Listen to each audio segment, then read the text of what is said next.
Master Harold, and the Boys is a play by Athol Fugard. Set in 1950, it was first produced at the Yale Repertory Theatre in March 1982 and made its premiere on Broadway on the 4th of May at the Lyceum Theatre, where it ran for 344 performances. The play takes place in South Africa during apartheid era, and depicts how institutionalized racism, bigotry or hatred can become absorbed by those who live under it. It is said to be a semi-autobiographical play, as Athol Fugard's birth name was Harold and his boyhood was very similar to Hallie's, including his father being disabled, and his mother running a tea shop to support the family. His relationship with his family's servants was similar to Hallie's, as he sometimes considered them his friends, but other times treated them like subservient help, insisting that he be called Master Harold, and once spitting in the face of one he had been close to. Athol Fugard OIS Hun FRSL, born the 11th of June 1932, is a South African playwright, novelist, actor, and director widely regarded as South Africa's greatest playwright. He is best known for his political and penetrating plays opposing the system of apartheid and for the 2005 Oscar-winning film of his novel Tsotsi, directed by Gavin Hood.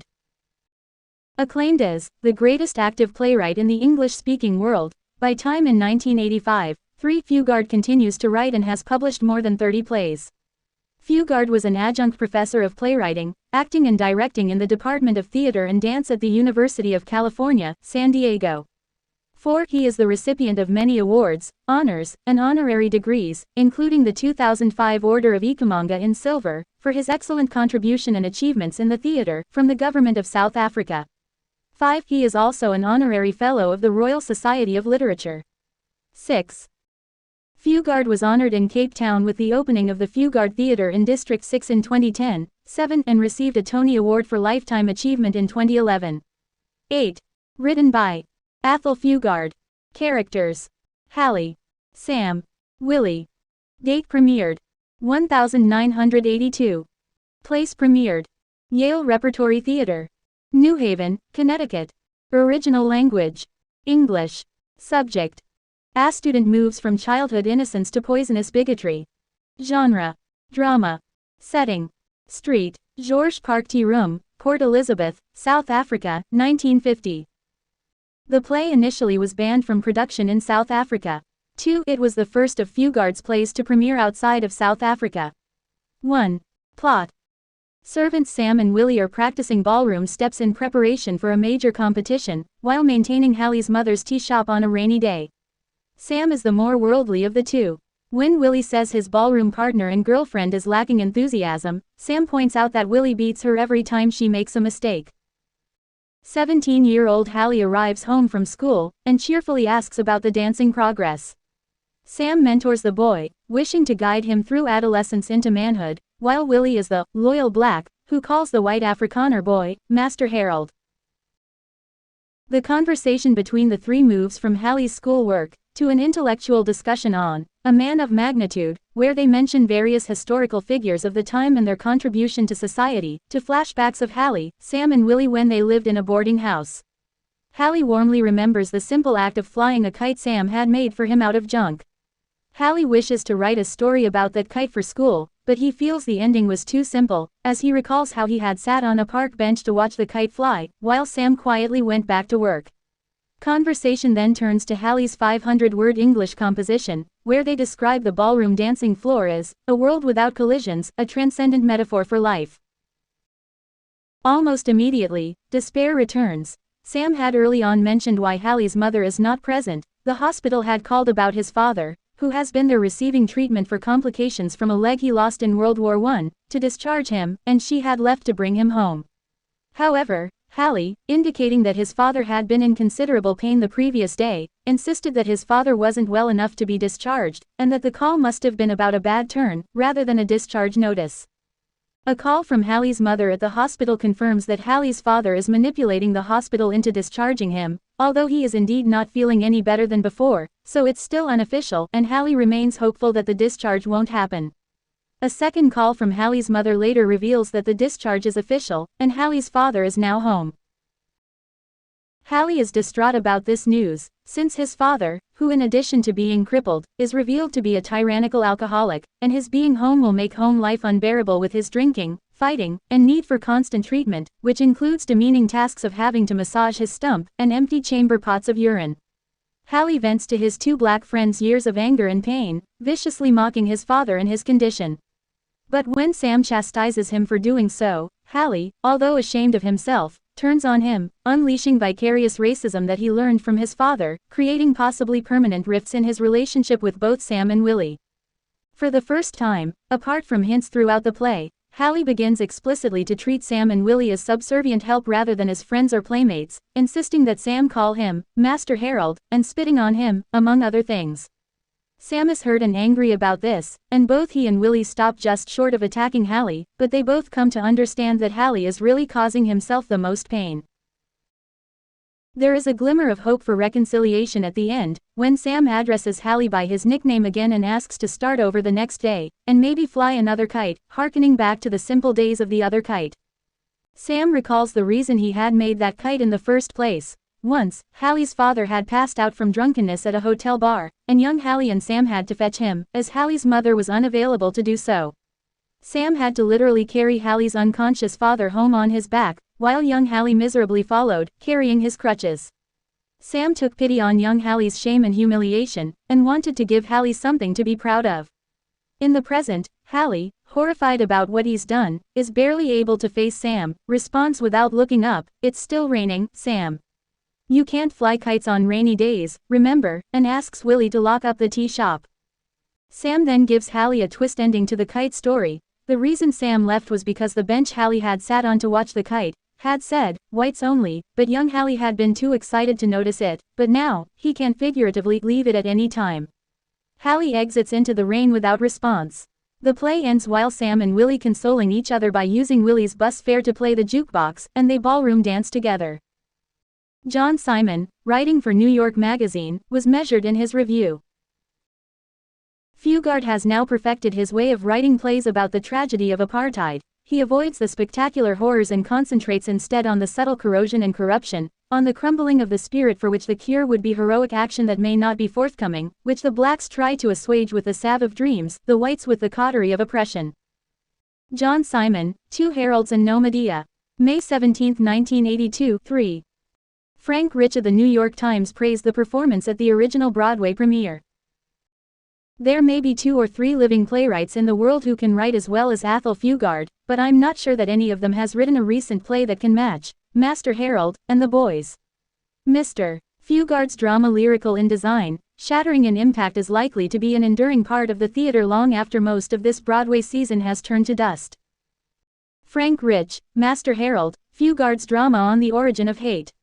May 5, 1982. Summary analysis. It is a rainy day and there are no customers in the St. George's Park Tea Room in Port Elizabeth, South Africa, where the black servants Sam and Willie work. Because they have the place to themselves, Willie sings as he cleans the floor with a rag, then begins to practice ballroom dancing in preparation for an upcoming competition. Sam reads comic books at a table. Willie asks Sam to judge his dancing, and Sam tells Willie to relax. Willie is frustrated with the difficulty of dance.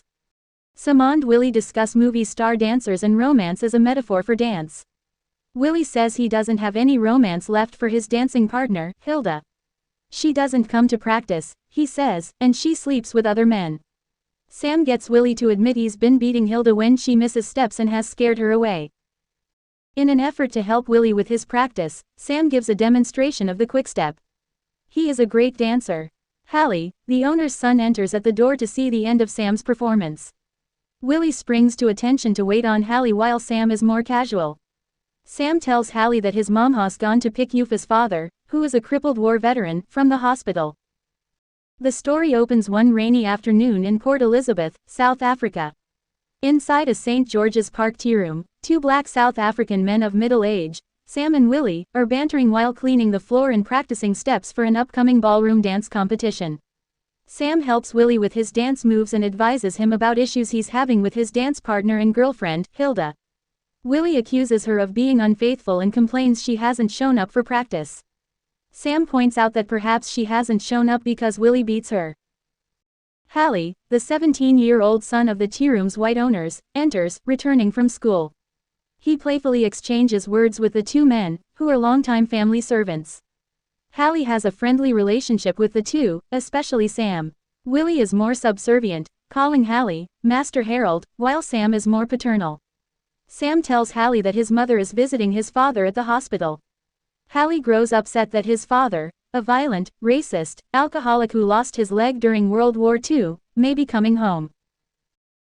Hallie and Sam discuss Hallie's schoolwork, thoughts on social reform, and who in history could be considered a man of magnitude. Napoleon, Darwin, Shakespeare, and Jesus are all discussed before they settle on Alexander Fleming. Then they reminisce about Hallie's childhood, when he would visit Sam in his servant's room at the boarding house his mother owned. Hallie recalls happy memories spent in the room. Willie joins in and soon they are happily chatting about their time together then, playing games and giving Hallie brief escapes from what he remembers as a life of nothing but misery. Hallie remembers the time Sam made him a kite, and declares it his fondest memory.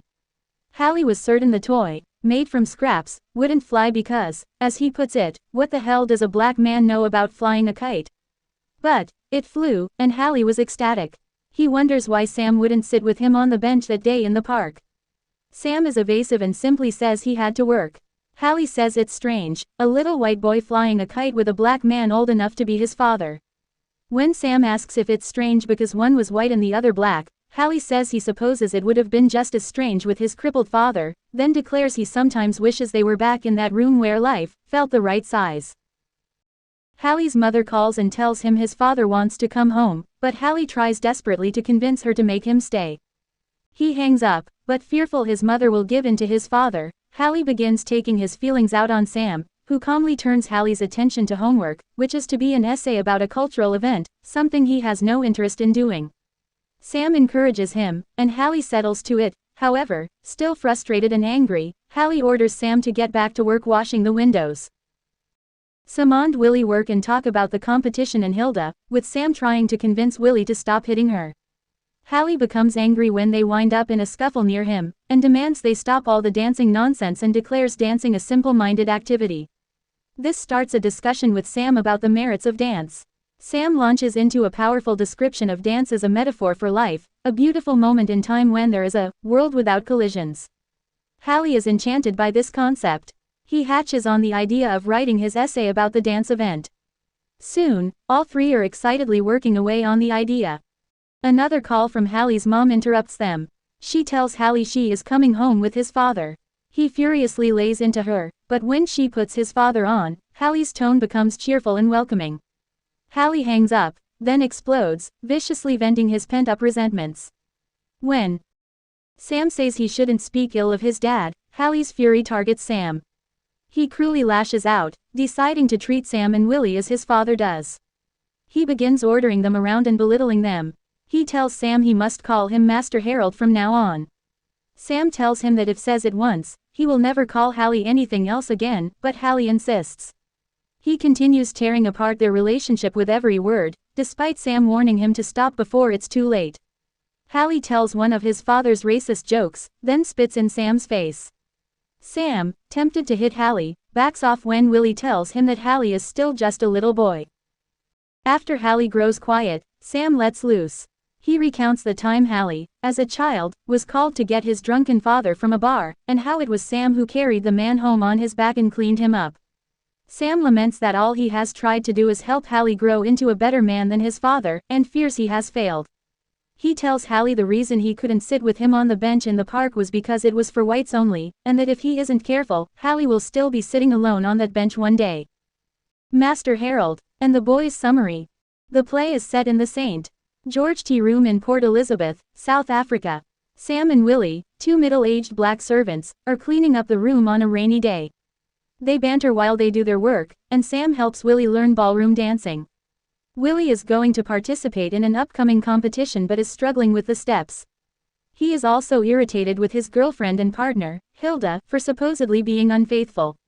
Sam gently rebukes Willie for slapping her around. Sam and Willie are interrupted when Hallie enters. Hallie is the young teenage son of the tea room's proprietors. He has just finished his school day and sits down to have lunch. He is clearly very familiar and friendly with Sam and Willie. Today, however, Hallie is distressed to learn that his father might be coming home from the hospital. It soon becomes apparent that his father is alcoholic and disabled. The news about his father makes Hallie weary, prickly, and apathetic about his schoolwork. Sam encourages him to do his homework, though. Hallie and Sam discuss who might be considered a man of magnitude. Sam first names Napoleon, but Hallie disagrees. They discuss Tolstoy, Shakespeare, Darwin, Jesus, and others. Hallie, an atheist, evinces disgust when Sam mentions religious figures. Following this discussion, Hallie starts to reminisce about his childhood, which contained both his happiest and unhappiest days. He used to wander down to the servants' quarters and hang out with Sam and Willie. He arranges Sam and Willie in a fictional scene and imagines himself coming down to play games with them. Hallie's fondest memory was when Sam made him a kite. At first, Hallie was embarrassed about the rudimentary toy, thinking it might not fly. However, once they got to the park and the kite flew, Hallie felt exhilarated. Recalling that day, Hallie wonders why Sam could not sit down on the bench with him to watch Willie run around with the kite. Hallie muses how strange it was that he, a white boy, could be so close to Sam and Willie, two black men. However, Hallie's good mood vanishes when his mom calls. He argues with her on the phone and insists that his father should not be coming home because he is not ready. When Hallie gets off the phone, he vents his frustration about his mom's weakness to Sam and Willie. He concludes that life is worthless and messy. Morose, he returns to his studies. Sam and Willie talk about the upcoming ballroom dance competition and continue to joke around. Willie throws a rag that hits Hallie, who explodes with anger. Hallie insists that there can be no more of the ballroom dancing nonsense. Sam counters by saying that Hallie ought to try dancing, but Hallie scoffs that it is not intellectual enough. They discuss the merits of ballroom dance for a bit, and Sam conjures up the scene at the dance competition, describing the judge, the dancers, and the trophy. Sam's passion starts to pique Hallie's interest. He is inspired to write about the dance competition for his school essay about an important cultural event. Sam waxes aesthetic about how ballroom dancing is a world of beauty and grace because professional dancers do not collide with each other like people do in the real world. Hallie is touched and affected by Sam's words. Unfortunately, Hallie's mom calls again. The second conversation between them is more strained than the last. Hallie is frustrated that he will have to take care of his dad. However, when his dad comes on the phone, Hallie changes his tone and pretends to be upbeat. Master Harold, and the boys' summary. The play is set in the St. George Tea Room in Port Elizabeth, South Africa. Sam and Willie, two middle-aged black servants, are cleaning up the room on a rainy day. They banter while they do their work, and Sam helps Willie learn ballroom dancing. Willie is going to participate in an upcoming competition but is struggling with the steps. He is also irritated with his girlfriend and partner, Hilda, for supposedly being unfaithful. Sam gently rebukes Willie for slapping her around. Sam and Willie are interrupted when Hallie enters. Hallie is the young teenage son of the tea room's proprietors. He has just finished his school day and sits down to have lunch. He is clearly very familiar and friendly with Sam and Willie. Today, however, Hallie is distressed to learn that his father might be coming home from the hospital. It soon becomes apparent that his father is alcoholic and disabled. The news about his father makes Hallie weary, prickly, and apathetic about his schoolwork. Sam encourages him to do his homework, though. Hallie and Sam discuss who might be considered a man of magnitude. Sam first names Napoleon, but Hallie disagrees. They discuss Tolstoy, Shakespeare, Darwin, Jesus, and others. Hallie, an atheist, evinces disgust when Sam mentions religious figures. Following this discussion, Hallie starts to reminisce about his childhood, which contained both his happiest and unhappiest days. He used to wander down to the servants' quarters and hang out with Sam and Willie. He arranges Sam and Willie in a fictional scene and imagines himself coming down to play games with them. Hallie's fondest memory was when Sam made him a kite. At first, Hallie was embarrassed about the rudimentary toy, thinking it might not fly. However, once they got to the park and the kite flew, Hallie felt exhilarated. Recalling that day, Hallie wonders why Sam could not sit down on the bench with him to watch Willie run around with the kite. Hallie muses how strange it was that he, a white boy, could be so close to Sam and Willie, two black men. However, Hallie's good mood vanishes when his mom calls. He argues with her on the phone and insists that his father should not be coming home because he is not ready. When Hallie gets off the phone, he vents his frustration about his mom's weakness to Sam and Willie. He concludes that life is worthless and messy. Morose, he returns to his studies. Sam and Willie talk about the upcoming ballroom dance competition and continue to joke around. Willie throws a rag that hits Hallie, who explodes with anger. Hallie insists that there can be no more of the ballroom dancing nonsense. Sam counters by saying that Hallie ought to try dancing, but Hallie scoffs that it is not intellectual enough. They discuss the merits of ballroom dance for a bit, and Sam conjures up the scene at the dance competition, describing the judge, the dancers, and the trophy. Sam's passion starts to pique Hallie's interest. He is inspired to write about the dance competition for his school essay about an important cultural event. Sam waxes aesthetic about how ballroom dancing is a world of beauty and grace because professional dancers do not collide with each other like people do in the real world. Hallie is touched and affected by Sam's words. Unfortunately, Hallie's mom calls again. The second conversation between them is more strained than the last. Hallie is frustrated that he will have to take care of his dad. However, when his dad comes on the phone, Hallie changes his tone and pretends to be upbeat. After he gets off the phone, Hallie is bitter and angry and starts to lash out against his dad. Sam warns him not speak ill of his own father, so Hallie starts to shout at Sam and Willie instead.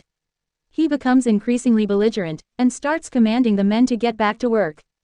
He reminds Sam and Willie that they have to listen to him, his dad, and any other white man in South Africa.